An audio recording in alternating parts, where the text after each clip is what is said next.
Namaste.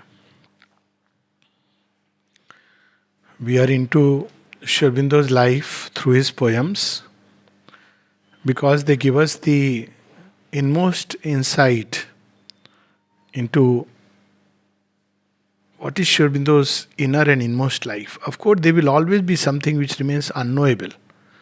For instance, from 1909, Sri Aurobindo started maintaining a diary record of yoga, which he continued till 1927. It's very interesting. And in that diary, around 1912, he started making regular notings. But there is a lot which he would not have noted in the diary, which is still there. So there is always something about the divine which no human mind can fathom. And to remember that gives humility and the thirst for progress.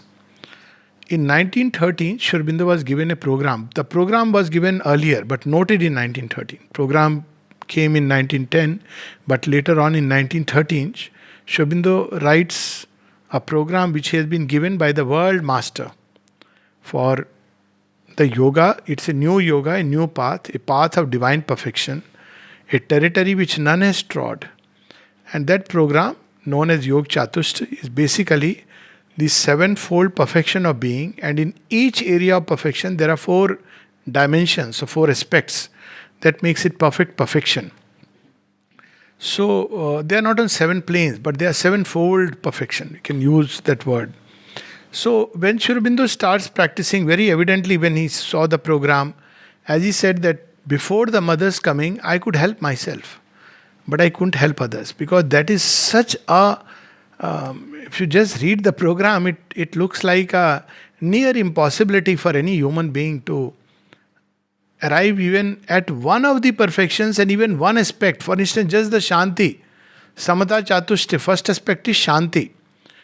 So that means out of 28, one element is Shanti. People do a entire yoga only for Shanti, peace. And even that is very difficult to get. Even in monasteries, people retire into Himalayas, and still we know that how elusive that peace can be. And in Sri Aurobindo's yoga, the program that is given, the first Chatushti is Samata Chatushti, where Shanti is the one of the elements. Then another is Samata. Just to practice Samata is regarded as the acme of yoga. Yoga Samatva Uchyate. If you have practiced Samata, you are a yogi. So, and Sri Aurobindo brings in that not only the passive samta but a dynamic samta. This is something again new, which it is hinted but not made explicit, because people ask this question: if we are to treat all contacts of the world, receive them with an equal mind, equal heart, equal, without giving that kind of response which ordinary surface life gives, then how are we to respond at all? Of course, one word answer is respond according to the divine will.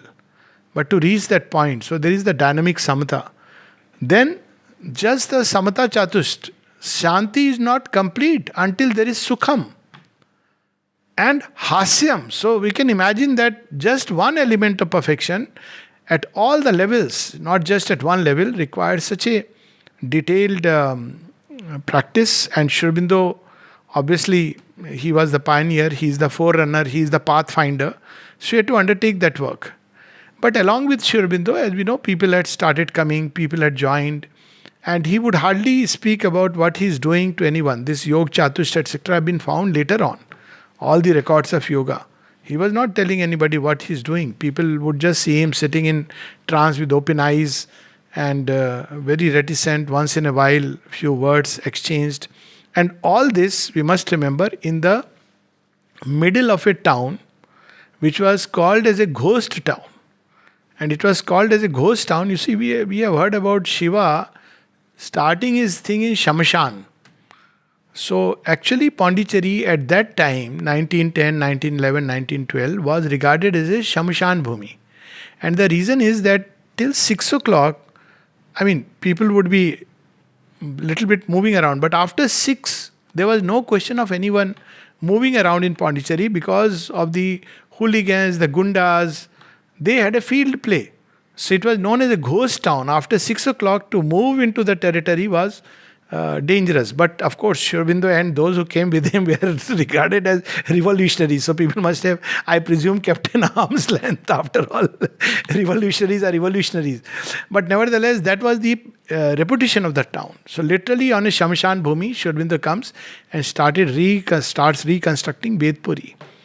But while he has all the ideas and the experiences that he has gathered, how he has to transmit it to everyone. And that's when we see in 1914, the mother arrives. There is an interesting letter of Sri Aurobindo written in 1912 to Motilal Roy. And at the same time, the mother, just a few months gap, I think Sri Aurobindo's letter is, if I'm not mistaken, probably in August 1912, and the mother's program is in May 1912, where the mother writes about the work to be done, her mission. You see, like we all make mission and vision statements. So they have also made mission and vision statement.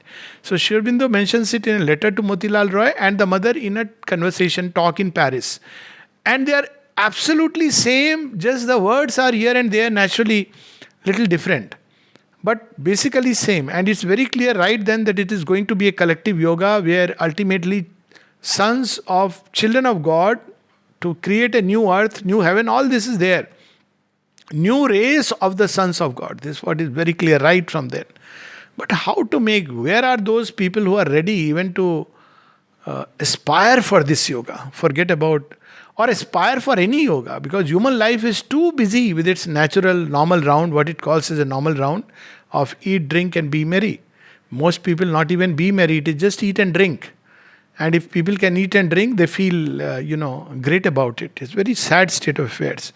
Then to aspire for yoga, and then to aspire for the, collective yoga where it's nothing, you are not aspiring for any personal, whether it be liberation or anything else. You are doing this work for the collective manifestation of the divine upon earth. That requires a big starting point. And during that time, the people who were there, as Nalnida recount, they were all having a laissez-faire attitude. Sri Aurobindo, he is engaged in some yoga, meditation, sadhana, that's all they knew. They used to go out, play football, have machis, rice, get it from the market, cook it themselves and, enjoy life as it would be. They would take care of Sri Aurobindo. That was their work. And then suddenly they started noticing, just before the mother arrives, just like we shifted the basement to here today, that suddenly there is a kind of movement. And suddenly one bulb was fitted and people are wondering what is happening. Oh, some great European yogis are coming. And even Amrit Da recounts it that one day he was told, you can't now freely move in and out. Why? Because only inmates can come, though there is no ashram. What do you mean I am not an inmate? No. Only those who are regularly staying there and with Sri Aurobindo till late, they can come. So Amrita recounts that, how he felt inside, that suddenly he felt he's an outsider. But that is the human way of looking at it. So then the day comes and the mother comes and she comes and everything begins to change. Mother has written in her diary that the moment she saw Sri Aurobindo, she recognized in him the Krishna of her dreams and visions, whom she saw since young age. And she has actually had the vision of, she thought it's an apparition because she had not known about dhoti and Indian style of dhoti. And she instinctively bowed down at his feet, which was unknown to her. And she wondered that, who is he? Then she recognized him as the Krishna of her dreams. And she waited for the moment when she could come to India. And the moment she saw Sri Aurobindo, she knew he is the one who is the Krishna of her dreams. And the Lord is upon earth. And that's how she makes a diary noting that he whom we saw yesterday, this referring to her own experience, is here upon earth. And his presence is enough to prove that a day will come when all will be, my words, beauty and bliss and light. And she says it matters not if thousands of beings are plunged in the densest ignorance.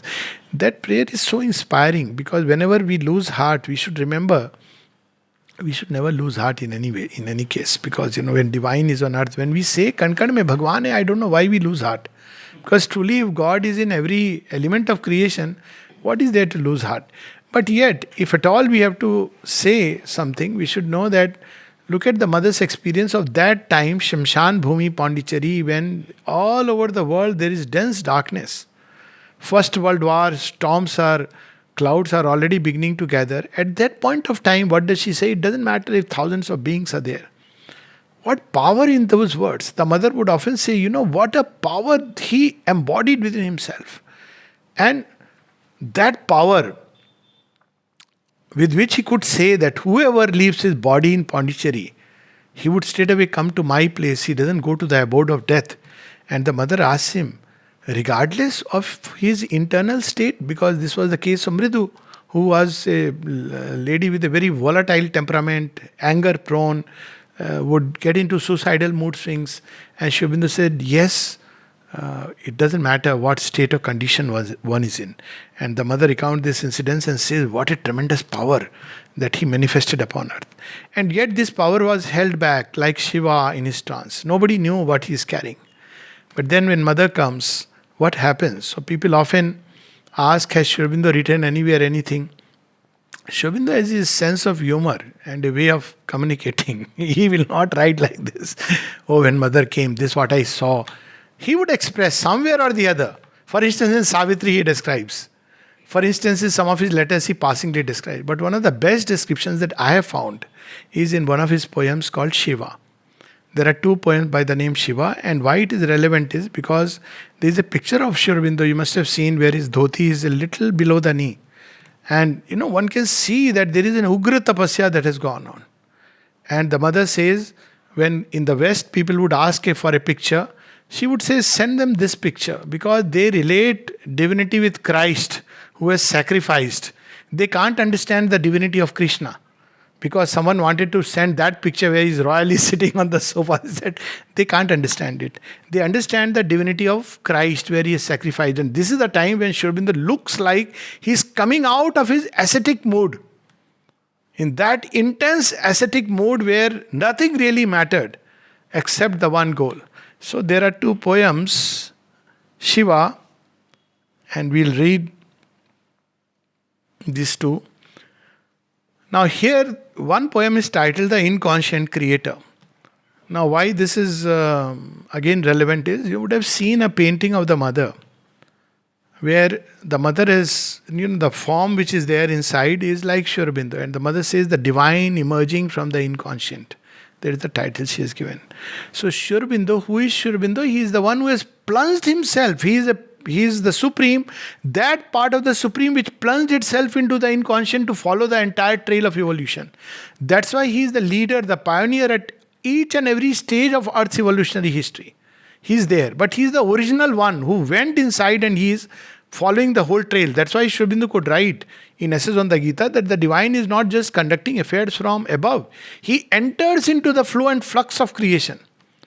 And then he emerges, because somebody has to be there right in the darkest darkness. Otherwise there would be no hope. And a time comes when he takes the earth ready. It is ready now to meet the descent of the grace of the divine principle above. So there are two poems. First is The Inconscient Creator. A face on the cold, dire mountain peaks, grand and still, its lines white and austere, match with the unmeasured snowy streaks, cutting heaven implacable and sheer. If you have to make a mythological story out of it, it will be like, even Indra and all the gods, what's happening on earth. And indeed they came. But by the time they came, Sri Krishna was always with Shiva Aurobindo. And the mother, they saw the mother, did pranam and just saw the Leela. Above it, a mountain of matted hair, Aeon-coiled on that deathless and lone head. Aeon-coiled. What was that matted hair? The story of the entire evolutionary history of Earth is written there, because he is a witness to that. In its solitude, huge of lifeless air, round, above, illimitably spread. A moon ray on the forehead, blue and pale, stretched afar its finger of chill light, illumining emptiness, stern and male, mask of peace, indifferent in might. capable of everything, but indifferent in might. Even if there was as somebody remarked, that the state of Shiva Aurobindo was such that even if a nuclear bomb exploded, it is like he would remain just the same. And often when people would ask him and he would say something, then he would say, if you don't ask me, even if I see whatever is happening, he was not inclined to intervene. That is Sri Aurobindo, mighty, majestic. And then the next stanza in this poem is, but out from some infinite bourne now came, over giant snows and the still face, a quiver and color of crimson flame. There is a change in the color and the hue. Fire point in immensities of space. Light speared tips reveal the mighty shape, tore the secret veil of the heart's hold. In the diamond heart the fires undrape. Something happens, and the heart, where all the fire is held back, because of which he appears cold and austere, now that fire begins to show up. Living core, a brazier of gold. This was the closed, mute, and burning source, whence were formed the worlds and their star dance. Life sprang, a self-wrapped, inconscient force. Love, a blazing seed from that flame trance. So that love sprang first in the form of Arya, which is what is the first gift of love of Sri Aurobindo to the world. It is his letter to man. People say, oh, books are very difficult. They are not books. The Creator decided to write to his creation, look here, this is what I have planned for you. This is the original plan. This is the secret, and I am giving it to you. Are you ready and willing to come with me? And the second one is even more explicit. What is that meeting which takes place between the two? On the white summit of eternity, a single soul of bare infinities. All the infinities of creation, the infinities of existence, infinities of bliss, all of them he is gathering within himself, all the Godheads. He bore all Godheads in his grandiose limbs and is sitting. We have this description in Savitri. His mystic loneliness of nude ecstasy. And one place he says, till God hunted him out of his loneliness. Loneliness of mute ecstasy, nude ecstasy. But touched by an immense delight to be, he looks across unending depths and seas, musing amid the inconscient silences, the mighty mother's dumb felicity. Of course, this is referring to material nature. But it's the mother who became this Mother Earth. She carries it all the way. So the mother journey which takes place, that's my way of looking at it. Because later on she says she had identified with the earth nature and all her prayers were in identification with the earth nature. And that's why the coming together of Mother and Sri Aurobindo is what has been recognized in mystic lore as the Shiva Lingam, where there is the union of Shiva with material nature. That's what the Shiva Lingam represents. So her coming with all the things of material nature. Look how the journey comes. She is born of an Egyptian, Turkish, French, all that she has gathered together already by her birth. What is left is on the way she picks up other elements, goes to Japan, comes to Pondicherry. Now all these seeds she has gathered. The two places where she didn't go, which is interesting, her remarks which came later on, were America and Australia. That is also significant, what is missed out by the divine. And then she brings all this and offers to Sri Aurobindo, like she offered the mantra of life, which she had found with Max Theo. She comes and offers it, that Lord, I have brought this, now it is yours. Half now awake, she rises to his glance. So then he sees and they know. Affinity was woven in a single gaze, that there is a work we have come to do. Then, moved to circling by her heartbeat's will, the rhythmic worlds describe that passion dance. A new creation begins, a matrix of new time. So while it's okay that, 29th February 1956 is a momentous event, but an event which is of even greater momentous significance, because of which 29th February takes place, is 29th March 1914. When the two met, it was decided the fate of the world, because they have Ishvara and Ishwari, they've been separated. Ishwari has become this material nature, and Ishvara has become the soul in man. And since then, they are trying to align each other. You see, this is the old game, and this is the problem of every human being. The soul aspires for something because it is the Ishvara, so it always contains the seed inside it. The conception is there because Ishvara is the idea behind the entire creation. That doesn't, momentarily the soul forgets, but again it carries it in its vague form. This world should be perfect, life should be perfect, my people should be perfect. If nothing else, the person who lives with me should be perfect. This is inbuilt. We are programmed for evolution. But material nature, she has to work it out through a process which baffles the human intelligence. You see, that's why when Mother started making the new creation until now, people didn't realize what is happening, how she is working, weaving the entire thing. Even people who were here, yogis, they were baffled. The task given to somebody who is a doctor is look after the timber go down. And he says that, sir, I feel distraught, and some people are saying that what is the work you are doing?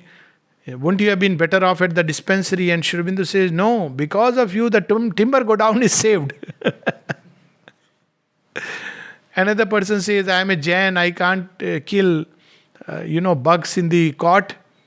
And Sri Aurobindo's reply, whatever work Mother gives you is meant for your progress. Take it like that. And if you really look at the way Mother has organized the ashram is unimaginable. Nobody could. That's why people who are prone to just read, something like Sapta Chatushtha, they just believe that I'll sit and just, invoke something and that's how things will be worked out. But the Mother knew that what are the many, many baby steps, infant steps. And how did she organize life here? For instance, when she went to dining room, I remember one incident, many incidents are there. There is a person who is washing the vessels and she teaches them, no, this is not the way to wash. So she would show that from the center, how you take 2.5 times, you have to, from the center, rub it like this, and then you have to keep it. In medical colleges, we are taught this is the way to clean a wound. From the center, you clean it to the. And this is the principle of yoga. Set the center right. Don't start setting periphery right. Set the center right and let it come out. The rest will spread. It irradiates.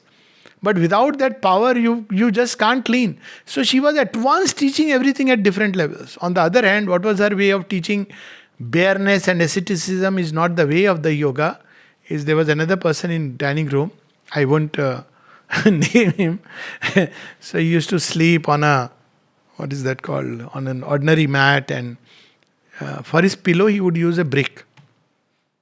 Thinking that this is what is yoga. Always in white. And one day he was the recipient of the greatest prasad that one could ever receive from the Mother. A slap. Apparently for a fault he had not committed. So they asked the Mother, what is this? And Nalnida said, when Mother does something, she knows what she is doing. It's not according to human understanding, human questionings. She knows what is, she sees the state of consciousness. Amal Kiran also received this prasad. And that's in a very strange way. In, one of our mother's travels, in and around Pondicherry, he was leaning against the, dicky of the car, with one leg on the dicky, and the one which was, of course, not functional so much, and looking like, like stylish people. And suddenly the Mother gave him she gave a Mahakali's cry. You can't afford to be unconscious on a battlefield. He didn't know where is the battle, where is the field. That's all. You can't be unconscious on a battle. So she knew every small little detail of life she entered. So that is the expression here. The task is given to her. That's why in the first stages of evolution, the soul blindly obeys nature. First stage of human development. Wherever nature takes what is called nowadays is go by the flow. Don't know which flow, higher flow or lower flow. Usually it is lower flow. So they go by the flow, but it's all lower nature which is carrying you. And then, after taking by the flow, she shows what dangers lie in this thing. Suddenly, my God, this going by the flow is too tricky. So he becomes a witness and student of nature. From Anish, he becomes Sakshi. Nature is preparing him. And then, after Sakshi, there is a self-mastery. The nature says, okay, I'll give you all my secrets. That is the threefold. So the same thing which is there between soul and nature. This is the game. And once we know that in their perfect union and perfect alignment lies the secret of perfection. Ultimately, what is divine perfection? You cannot align perfectly unless nature and soul both have risen to their ultimate possibility. Otherwise, soul will rise, nature will not. So we have here that when she wakes up, what happens? The rhythmic worlds describe that passion dance, Laya. Life springs in her and mind is born. Her face she lifts to him who is herself until the spirit leaps into the spirit's embrace. And this same bhava he has described very beautifully in another poem called The World Game. Ishvara to Ishvari. A very beautiful poem. So this is when we understand this is the game, then life becomes beautiful. That nature and the soul are playing with each other. Playing initially a game of hide and seek. But when we understand, now she is teaching through the game. That's the beauty. Somebody has said this way that, unlike the human mind, this is the problem with our studies. That mind decides what you should learn, what you should not learn. It's all done in a classroom setting where you have no clue about what you are reading, but you have to read it, memorize it because it's important for exams. Life doesn't follow that way, and yoga also doesn't follow that way. It is an organic, natural growth. So in life, you get the examination first and the lesson comes later on. Through that you grow, the teaching. So here it is, this poem. The worlds are only a play field of thou, I, and a hued mask of the two one. All these worlds are their play fields. So they are not just there. They are in all of us. Mother at one place in that book, Supreme, where she talks to Monada, he says, but where is Sri Aurobindo? She says, Sri Aurobindo and the mother, both are here in you. So he opens the door and I enter there. So what is our role? Our role is to give consent. If we don't give consent and they come inside, then the situation is like when mothers enter a child's room who has kept the room very dirty, and mother wants to correct and put some order, and the child says, let this be, this is me, myself. The disorder is the order. But one day the child wakes up and he realizes that no, I need to put it in order. On his own, this realization comes and things change. So this is the world is nothing but a play of them. I am in thee as thou art in me. Oh love, this is the original replica of original love. All else is a imperfect replica. An imitation, trying to reproduce. What is that love? Soul and nature. They don't leave each other. Remember, you just can't leave it. Even if you try to leave it, she will be there. She'll pursue you wherever you go. And even those who leave, she falls on the breast and sleeps. That's how Sri Aurobindo describes in that, book 1, Canto 5 of Savitri, that the two are always one. So whatever there may be the quarrel, you can't leave. That's why all this talk, some people they're troubled by their own nature and they think it is circumstances and people and they want to commit suicide. Not realizing that nature will still not leave you because you have been very violent towards nature. She will follow you to the dark passages. She'll say, oh, you have been so violent to me. You don't allow me time. You are so impatient. Okay, wait. So what will she do? Take you to the dark world, sunlit world, sunless worlds. Why? Because one has been so violent with nature. So she takes us. Whereas nature needs gentle tending, care. If you understand the relation between soul and nature, one will understand the relation between man and a woman. When mother was asked once, what is the basis of the attraction between man and a woman? She said, what is the secret? And she says, the secret of Purusha and Prakriti. If you understand this, you understand. So that patience with which she needs, because she is manifold. She is not like Purusha hanging in the sky and watching all things. She has to work even in the minutest details. So here he's saying, I am in thee as thou art in me. O love, we are closer than heart and breast. From thee I leaped forth, struck to a spirit spark. I mount back in the soul's fire. So it is nature which has brought him out, Ishwari, who brought out the soul. Para prakriti jiva bhuta. From thee I have leaped out. And that's how he says, but since she knows the toil of mind and body and life, as a mother knows and shares her children's lives, she puts forth a being no bigger than the thumb of man into a hidden region of the heart to face the pang and to forget the bliss. So the same Ishvara becomes Anish. That's how in Shiv Purana it is described. Shiva says, I don't know who I am. He becomes Anish. So the same. To our motion, the stars whirl in the swing of time. Our oneness is nature's rest. The true rest is actually even, see, it is so symbolic, applies at so many levels. True rest, when nature and soul are at peace. Otherwise, you cannot be rested. Even the sleep is tormented. Why? Because nature is not following the soul's aspiration. There has to be a kind of secret oneness. When light first from the unconscious immense burst to create nebula and sun, it was the meeting of our hands through the empty night that enkindled the fateful blaze. Because the soul plunged into this when light sprang forth, therefore the whole system started. The huge systems abandoned their inert trance, and this green crater of life rose, that we might look on each other, form on form from the depths of a living gaze. The whole purpose of creation is for the two to once again consciously unite in material frames. It's a long poem, so I'll go toward the end.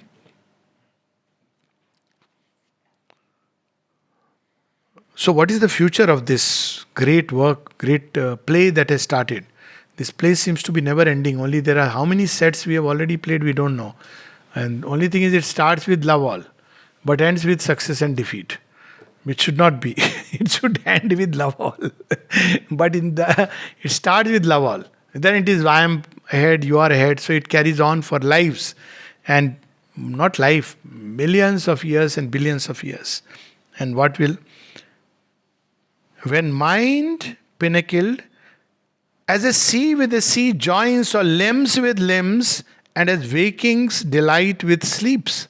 When mind pinnacled is lost in thy light vast, and the man drowns in the wide God, thy truth shall ungirdle its golden flames, and thy diamond whiteness blaze. My souls, lumined, shall discover their joyous self. They shall clasp all in the near one. So this whole journey is to rediscover this oneness. Why to rediscover? Because on the basis of multiplicity. Otherwise, oneness of existence of the one and oneness of the multiplicity, the delight becomes manifold. And by the way, we all consented for it. It's not got to be blamed. Don't please say why you started the play. He called us. There was a meeting. I can tell you can recollect actually the moment of the meeting. It was taking place at 00:00 hours. It was neither day nor night. We were meeting in a place which was neither space nor time. And he said, so, shall we? And we said, yes. What do you say? He said, I'll come along. Oh, you will come along. Wonderful. Let's do the bungee jumping. Only when we did the bungee jumping, somebody cut the cord. Mother says, you see, when you read Savitri, up till the subtle physical, everything is beautiful. Something happens there. And who would cut the cord? Ultimately, God decided, okay, we have come so far, let's take the extreme plunge. And then suddenly the inconscient. So what we see now is the mask of inconscient, that's all. But inside is the same play. Step back and you will discover the joy of the play. And the sorrow of the heart shall turn to bliss, and thy sweetness possess earth's days. Then shall life be thy arms, drawing thy own clasp to thy breast rapture, or calm peace. With thy joy for the spirit's immortal flame, and thy peace for its deathless base. Our eyes meeting, the long love Shut in deep eyes and our beings held fast and one, I shall know that the game was well worth the toil, whose end is thy divine embrace. That's what we see in Savitri, whose end is thy divine embrace. So we must understand one of the biggest problem of human beings, two problems. One is that they take life too seriously, but this statement can be misunderstood, okay? But this is not mine. And the mother says also that we have this problem of taking ourselves too seriously. So we are, all the time high strung. But if we understand one thing, by taking seriously and not seriously, it's not meant that one becomes flippant and whatever way. But to understand that there is behind this creation the divine and He is the real doer. If we understand just this much, and they are carrying us towards a far predestined ends through all the rise and fall. Today, someone came and I asked, so how is it going? ठीक है, rise and fall, gesture of a wave. I said, yeah, this is a perfect example. Why? I said, see, whether you rise or fall, you are pushing towards the shore. That is true. And second is when you rise, the ocean impulsion, when you fall back into the ocean. Yes, that is also true. I said, enough for today. Counseling session over. But isn't it true? With every rise and fall, you are pushing towards the shore. And at the same time, the rise is because of the ocean floor and the fall is back into the ocean floor. Why do we take it that I am the doer? Oh, it's my name. And I'll tell you, even practitioners of yoga, whatever it is now, that video and all this Padma Shri and Padma Bhushan, this is unyogic, to say the least. A yogi lives in that state, Sri Aurobindo, by the way, thankfully got none of these awards, not even the Nobel Prize. And his name was recommended. Thank God he didn't get. Otherwise his list will be in the name of Nobel laureates. Why reduce? And especially anyways these prizes, what they mean we know. But the point is, we are not the doer. This is the fundamental practice of yoga. So, do we take it only that normally we take this attitude, all that is good is God's and all that is bad is mine. That's how Swami Vivekananda put it. That is still Dvaita. What is the real Advaita? One who has shaped this world is ever its Lord. Our errors are his steps upon the way. The ultimate Advaita is, now these are very subtle truths, so one has to understand this way, that yes, all that is good belongs to God, but my own understanding of good I am incompetent to even understand. I think it is good, but it may be the surgeon's good who is finishing out the possibility of the butterfly from emerging out of the caterpillar. Second, all that is bad is mine. Well, very often bad is good in the making or a good in the passing. Or something which is going to, once something was good, but it is going to pass away and it persists. So what we have to do is to understand that things are moving along an axis of time. Good and bad are not something fixed, like you make a column and put good and bad. There is a divine impulsion. So the only thing required is the aspiration. The good should become better and best. And what about bad? Bad should also become good, better and best. Whatever that means. It's a constant movement. Instead of labeling, fixing, finishing things, and once we have the aspiration, anyways it will be in that direction. The difference is without aspiration, it'll take 100 years, 100 lives, maybe a few lives. With aspiration and faith, it will be done in a few months, few years. That is the difference. All that the divine grace asks is this collaboration. At one place, Mother puts it even more simpler. See, all that I need is in your hearts to say a yes. What is that yes? The aspiration and faith. Yes, Mother, I want the new creation. Otherwise, the old creation will also ultimately move there. It's inevitable in the very logic of things. But it will take a long path, suffering, pain. No sensible person should want it. But sensible people are very few in the world. So people want to go that route. It's okay. Still she will take us. Why? Because, and with that poem we can stop. Why? Because she is the mother. So we see that this entire from 1914, from the time Mother comes, we see the birth of Arya, which we'll talk about maybe next class. And then she goes, she comes back, and then she starts taking upon herself the burden of the disciples, impelled by divine love and divine service. And then 1926, Sri Aurobindo hands over the entire journey and entire responsibility to her. Between 1920 October and 1926 December, there are no existing diary notes. Either they were of a very intensely personal nature, or else they were not needed. Some other kind of work was going on.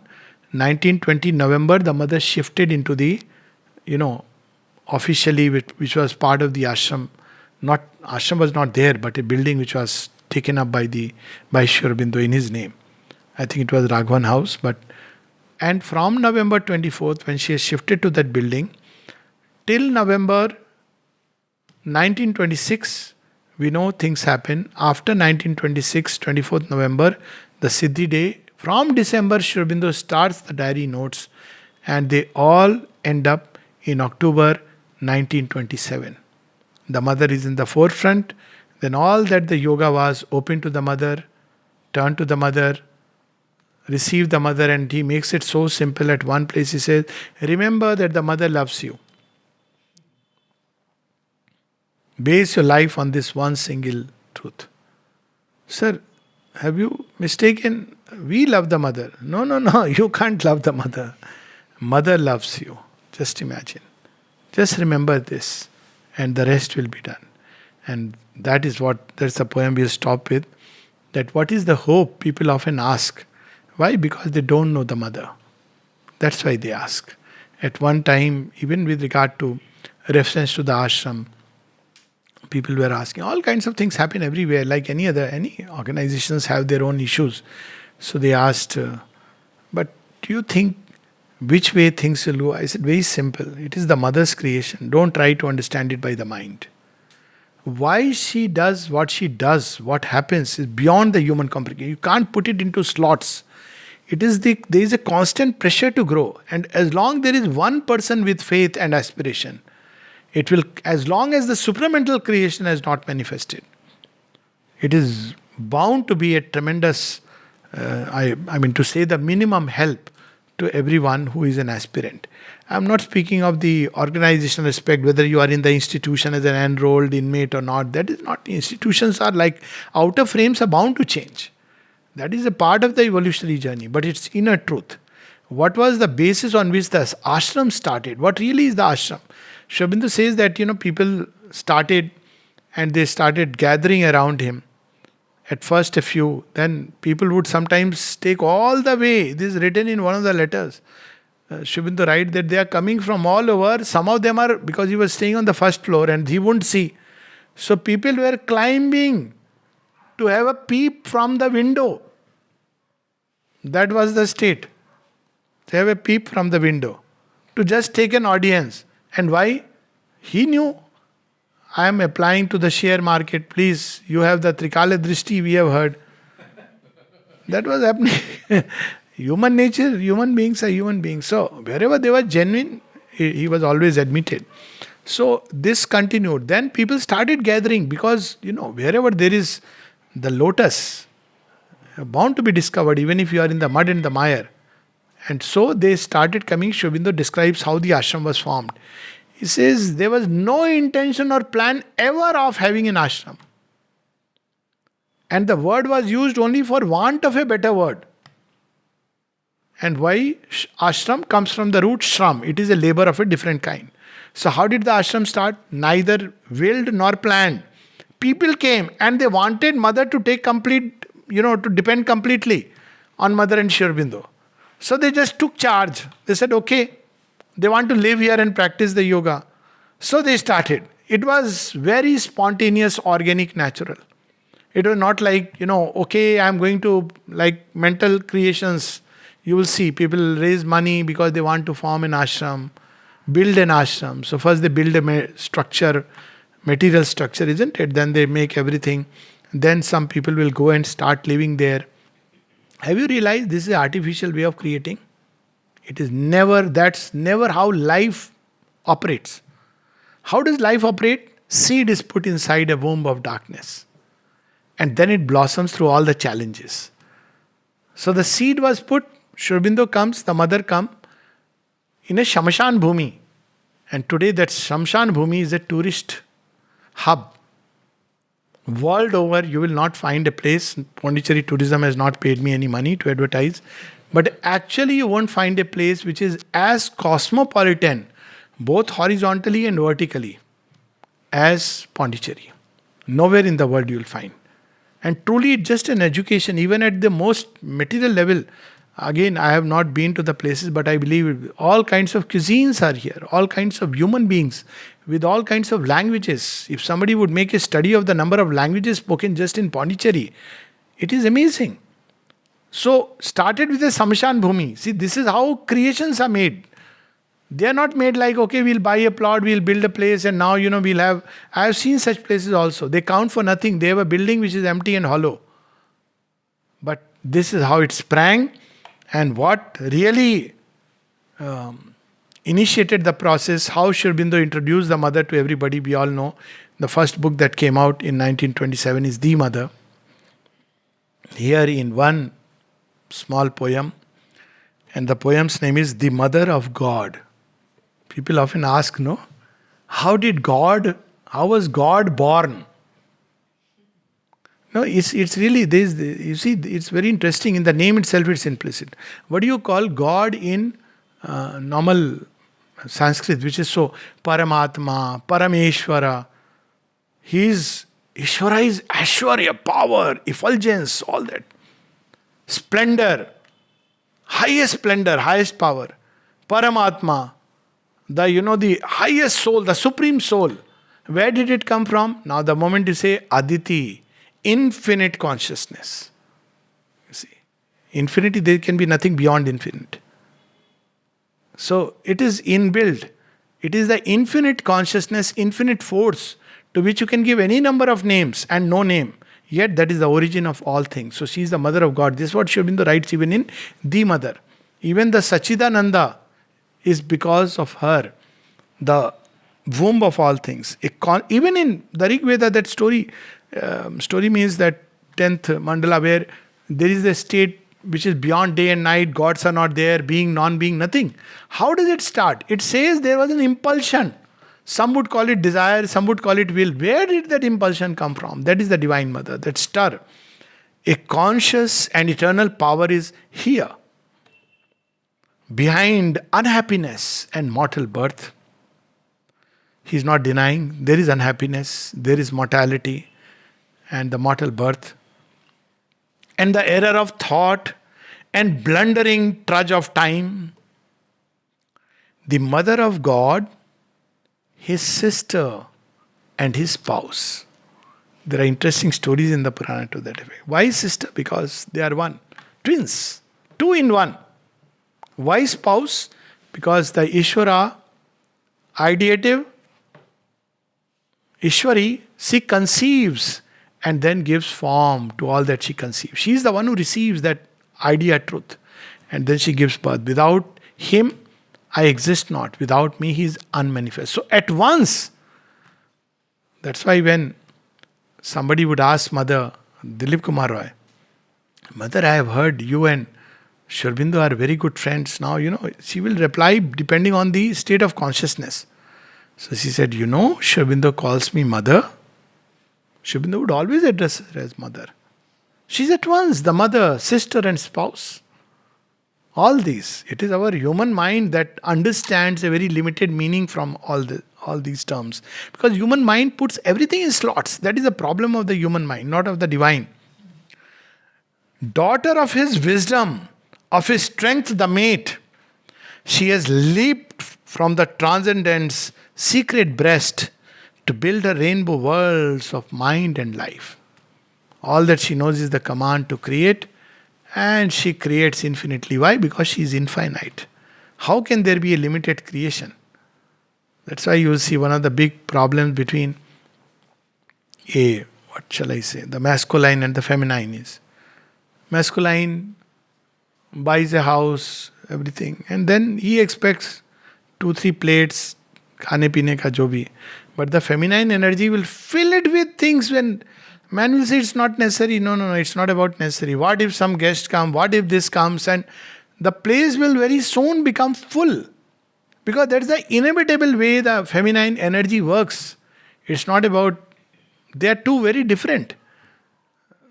The masculine conception of his house is a place where you stay, you eat, you sleep, you rest, relax. But the feminine must fill it with beauty and splendor. So she says the rainbow worlds of mind and life between the superconscient absolute light and the inconscient's vast unthinking toil in the rolling and routine of mattered sleep and the somnambulist motion of the stars, she forces on the cold, unwilling void. So right from the base till there, all the steps she has created. Because only step by step the soul can climb. Who is hidden in a heart? Ishvara has become a little baby, Balaka. You know that story of Shiv Puran, where Shiva becomes, what is that? Avatar. M, it starts with. Anyways, he becomes a baby. And he is in that state. And the Divine Mother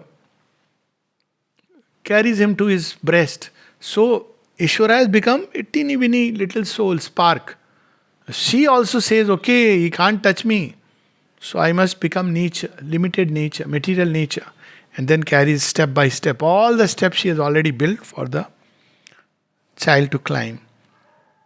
She forces on the cold, unwilling void her adventure of life, the passionate dreams of her heart. All that we dream, distorted though they are, though we do not understand how to fulfill them, we don't even understand their real meaning, are dreams implanted by the divine. But in the heart, they get distorted. After all, at the bottom, what are these dreams of a perfect creation, perfect life, terrestrial perfection? Amid the work of darker powers, she is here. Even where there are, you see, there are stories where Goddess Lakshmi is caught by the, dark powers. And she's there. And if you read the mythology, you say, how can it be? It is not how can it be. She has deliberately gone there to convert. Same thing with story of Sita, goes to Ravana's place. So she has come amid the darker powers. She is here to heal the evils and mistakes of space. Because she knows when creation has started, there will be errors. It's not a simple journey. So she follows that. The entire thing about the Kundalini and, the Navdurga awakening from the material level, going to Shiva, carrying creation, and change the tragedy of the ignorant world into a divine comedy of joy. And the laughter and the rapture of God's bliss. This is what she wants to create. And the path to the blissful cannot be with a sullen, sunken, sorrowful face. It has to be a path to the Anandamay, delight. That's what she wants to create. The Mother of God is Mother of our souls. We are the partners of His birth in time. He is born in time as the avatar and takes the journey, and we are born as souls which follow the lead of the avatar. Inheritors, we share His eternity. So, with this poem we'll stop. I'll read once again. The Mother of God, a conscious and eternal power is here, behind unhappiness and mortal birth, and the error of thought and blundering trudge of time. The Mother of God, His sister and His spouse, daughter of His wisdom, of His strength the mate. She has leaped from the transcendent secret breast to build a rainbow worlds of mind and life. Look at daughter of wisdom, strength the mate. That's why people would say there are only two persons who have perfectly surrendered in the ashram. The mother to Sri Aurobindo and Sri Aurobindo to the mother. Whatever Sri Aurobindo would say, that was for mother the final word. And if Sri Aurobindo said something which the mother in her own wisdom has said something which is slightly different, and when Sri Aurobindo would be told, but the mother has said, oh, then that is the word, final word. The mother is the final authority. There's a very interesting experience of this, because she is manifesting in time.